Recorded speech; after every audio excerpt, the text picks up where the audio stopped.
ಇವತ್ತಿನ ಓದುಗರಿಗೆ, ನಮ್ಮಂತ ಇವತ್ತಿನ ಯುವ ಬರಹಗಾರಿಗೆ ಮತ್ತೆ ಯುವ ಪ್ರಕಾಶಕರಿಗೆ KP ರಾವ್ ಅಂತಹ ವ್ಯಕ್ತಿತ್ವಗಳೇ ಗೊತ್ತಿಲ್ಲ ಸರ್.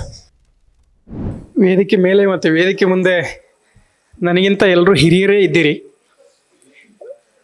KP ರಾವ್ ಅಂತಹ ಬೇರುಗಳ ಮಧ್ಯೆ ನನ್ನಂತ ಚಿಗುರನ್ನ ಗುರುತಿಸಿದ್ದಕ್ಕೆ ಸಂಘಕ್ಕೆ ಆಭಾರಿಯಾಗಿರ್ತೀನಿ. ನನ್ನ ಹೆಸರು ಕೇಂದ್ರ ಸಾಹಿತ್ಯ ಅಕಾಡೆಮಿ ಯುವ ಪುರಸ್ಕಾರಕ್ಕೆ 2 ಸಲ ಹೋಗಿತ್ತು, ಟೋಟೋ ಅವಾರ್ಡ್ಗೆ 3 ಸಲ ಹೋಗಿತ್ತು. ಹೋಗಿ ಅಲ್ಲಿ ನನಗೆ ಪ್ರಶಸ್ತಿ ಬಂದಿರಲಿಲ್ಲ.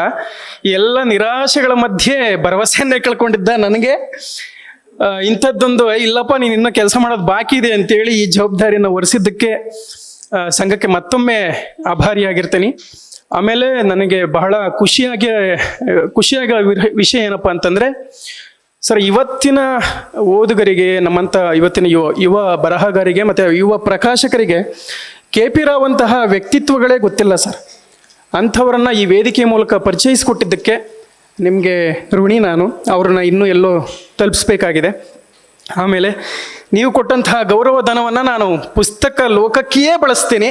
ಈ ಮಾತನ್ನು ನಾನು ಹೇಳಿ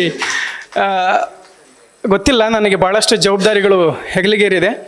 ಆಮೇಲೆ ನನಗೆ 10 ಪ್ರಶಸ್ತಿಗಳು ಬಂದಿದ್ದರೂ ಕೂಡ ಈ ಪ್ರಶಸ್ತಿಗೆ ಬಂದಂತಹ ಅಭಿನಂದನೆಗಳು, ಮಾತುಗಳು ಈ ಹಿಂದೆ ಎಲ್ಲೂ ಬಂದಿರಲಿಲ್ಲ ಸರ್. ಅದು ಈ ಪ್ರಶಸ್ತಿಯ ಘನತೆ. ನನಗೆ ಈ ಪ್ರಶಸ್ತಿಯನ್ನು ಕೊಡಲಿಕ್ಕೆ ನನಗೆ ಬಂದಿದ್ದು ಒಂದೇ ಮೆಸೇಜು, ನಿಮ್ಮ ಪರಿಚಯ ಕಳಿಸಿ ಅಂತ. ಒಂದೇ ಕಾಲು 27ನೇ ತಾರೀಕು ನೀವು ಬಿಡುವಿದ್ದೀರಾ ಅಂತ. ಈ ಒಂದು ಮೆಸೇಜು, ಒಂದು ಕಾಲಲ್ಲಿ ಈ ಪ್ರಶಸ್ತಿ ಬಂದಿದೆ ನನಗೆ. ಸೊ ಅಂತಹ ಒಂದು ಪಾರದರ್ಶಕ ಪ್ರಶಸ್ತಿಯನ್ನು ಸ್ವೀಕರಿಸಲಿಕ್ಕೆ ನನಗೆ ಖುಷಿಯಾಗಿದೆ. ಇನ್ನಷ್ಟು ಕನ್ನಡದ ಕೆಲಸಗಳನ್ನು, ಪುಸ್ತಕದ ಕೆಲಸಗಳನ್ನು ಮಾಡ್ತೀನಿ ಅಂತ ಹೇಳ್ತಾ ನನ್ನ ಮಾತನ್ನು ಮುಗಿಸ್ತೀನಿ. Thank you.